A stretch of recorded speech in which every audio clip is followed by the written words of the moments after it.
today's session we will see some problems of exercise 1.2. First problem. Express each number as a product of its prime numbers. So first problem of first question is the number is given 140. Now this can be done, the factorization can be done by two ways. The first is from factor 3. This is also important for 1 mark, may ask in examination. So 140, when we divide 140 by 2, we get remainder 70. Then 70 is divisible by 2, remainder 35. Then 35 is divided by 5, remainder is 7. Now the numbers which we have in circle, they are prime numbers. This is one method. Then by prime factorization method, you already know, you have learned in lower classes. So 140 divided by 2, remainder 70, divided by 2, remainder 35, divided by 5, remainder 7, and 7 is divided by 7, the remainder is 1. When the remainder is 1, this process finishes.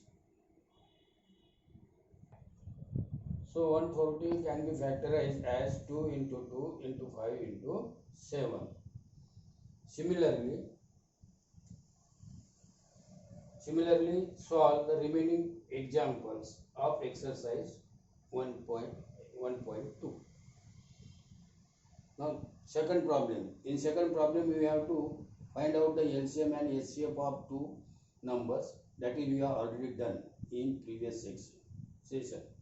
So, third problem. The first from third. Find the LCM and HCF of following by prime factorization method.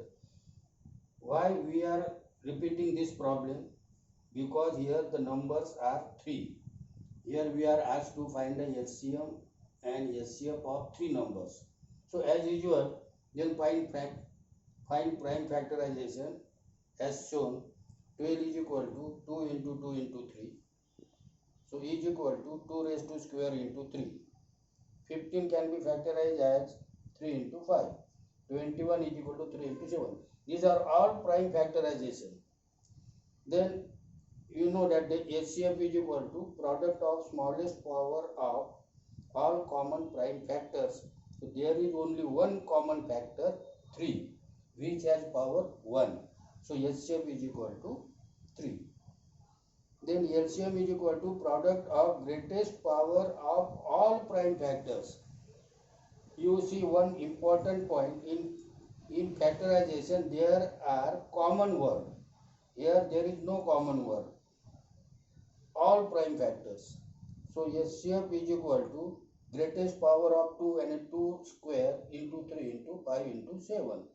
So 2 square means 2 into 2 into 3 into 5 into 7. So is equal to 420. So 420 is the LCM of these three numbers and 3 is the HCF of these three numbers. Now come to question number 4.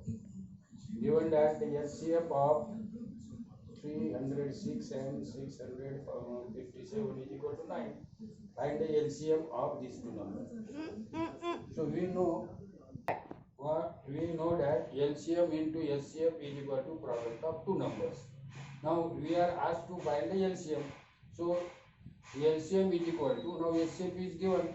So LCM into 9 is equal to product of two numbers. It means the number given in the bracket. So 306 into 657. So LCM is equal to this 9 goes in denominator and then simplify. We get LCM is equal to 34 into 657. So is equal to 22338 and therefore LCM of these two numbers is equal.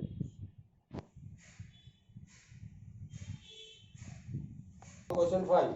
Check whether 6 raised to n can end with the digit 0 for any natural number n. Solution. We know when the number ends with digit 0, then that number is always divisible by 5.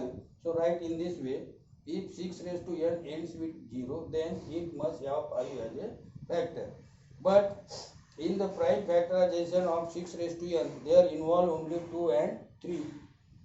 Shows that 2 and 3 are the only factors of 6 raised to n. By the fundamental theorem of arithmetics, that the prime factorization of each number is unique, and 5 is not a factor of 6 raised to n, and therefore 6 raised to n can never end with the digit 0.